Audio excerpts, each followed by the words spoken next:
Hello everyone, my name is Ethan, otherwise known as Dankcorpse, and, well, to cut to the chase, the Hytale community is eating tonight. At a recent Riot event, they did a segment called Making Games from the Heart, and let me tell you, this past year of silence was definitely worth it. We'll start off with Nicolo Laurent, Riot's CEO, talking about how he met the Hytale devs, and I'll let him speak for himself.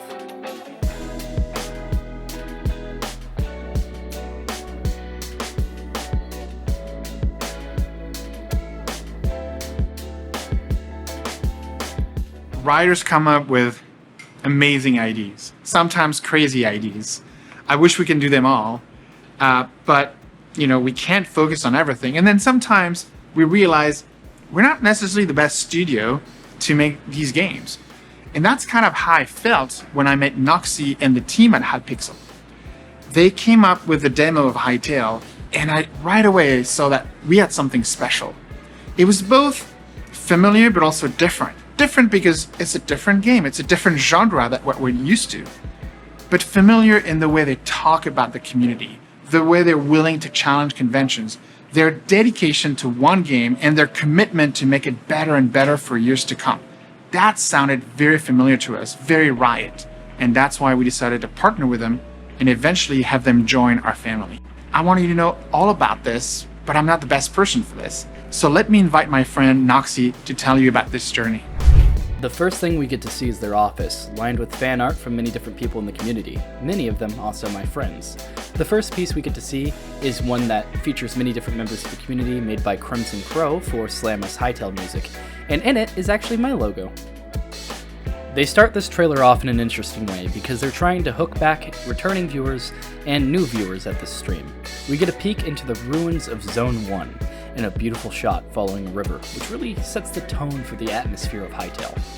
Here we get to see the 4 players this trailer will be following: a young woman with poofy hair, a man with a nice scarf, a girl with vibrant purple hair, and some kind of ghost? We actually can see that the white-haired man is slightly transparent later on in the clips. Is this a bug or a cool character customization option? His weird attire makes me think it might be intentional. The trailer then leads us into a wonderful shot, following a bird through the deserts of Zone 2. The feathered friend swoops down into a canyon full of beautiful layered sediment, and to the right we can see skeletal archers lining an outpost, though they pay little attention to the bird. As the bird flies forward and pans out towards the open area, we can see a horse roaming about. The sun breaches the skyline and we're met with an absolutely gorgeous shot of Zone 2's long-lost bones and sandy dunes. To the left we can see another outpost. Is it filled with Farons? Or maybe even the ever-elusive human traders that we learned about in the Edge magazine. As the sun peeks over the massive mesa in the distance, you can really tell that Hypixel nailed the atmosphere of Hytale. Here we can see a beautiful plains shot. I believe it's likely in Zone 1. The sun shines brilliantly through the cracked small plateaus surrounding the area, and particle effects flow past the camera, giving the shot an almost mystical feel. The 4 adventurers from earlier have shown up again. I'd like to note how their expressions change. You can see that they transition from a smile to neutral or vice versa, and as they do so, the mouth slightly grows or slightly shrinks. It struck me as odd at first, but I think it adds massive amounts of charm to the game. Another thing many of you may not care about, but I'm sure many others do, is that Hypixel really stuck to their words when they said they would let anyone be themselves in this game. The way each player has a distinct race is a wonderfully welcome addition. 3 massive bison graze the bitter cold mountainside of Zone 3. The wonderfully generated mountains here really inspire a sense of scale. A player can be seen using their magic staff as a walking stick, and they seem to have gotten themselves lost in the desert storms of Zone 2. Let's hope that cheeky scarek you can see in the top left doesn't make them just another pile of bones for the scenery. The 4 adventurers seem to have decided that they want to settle down in Zone 2. This house is full of props, and the house isn't the only detailed thing here either. The dry ground seems to be home to many types of trees and foliage that really brings this area to life. No wonder they decided to set up a base here. I almost screamed when I saw the daggers flip from a reverse grip into a lunge. From here on out, we're going to get to see that Hytale's combat was far more mobile than we had thought to begin with. As the girl approaches the goblins in front, we can see them go from confused to alert as soon as she enters the outpost. This is indicated by symbols above their head. One goes to swing at her, but she dashes, leaving behind a trail of satisfying effects. Her gear, weaponry, and movement reminds me of classic rogue dexterity builds from MMOs and tabletop RPGs. I was absolutely blown away by the finesse behind our movement. And fun fact, we've actually seen the prefab before in a postcard. 2 of our adventurers reach the mouth of a cave, likely the same entrance they were pushing from the goblins. The massive cave/dungeon is crawling with goblins and their influence, from spikes hammered into the stone floors to mining operations lining the entire area. Though I doubt they did much of that themselves, they likely stole it from the unfortunate previous owners.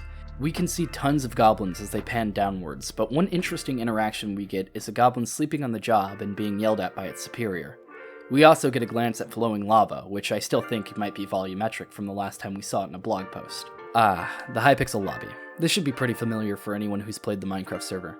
They run by some familiar minigames of survival games, paintball, micro wars, and sky wars. The SFX once again shine through, quite literally with that helmet's gem, as the players run into a beautifully animated portal. Here we see a heavy armored, warhammer-wielding tank player facing off against a dexterous and nimble dual-daggered rogue. We get to see their abilities come together in full.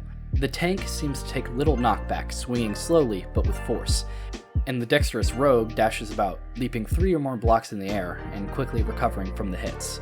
In the end, we see the tank knock the rogue into the fire hazard in the middle of the central island. Poor rogue really did struggle as they burned to death. The combat of this clip really reminds me of Doom Eternal, specifically with the dexterous rogue.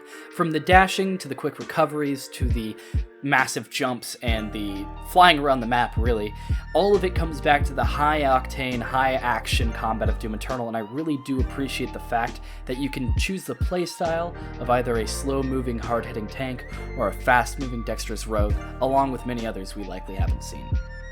Hypixel shows us a familiar sight of their lighting customization, but this time in action.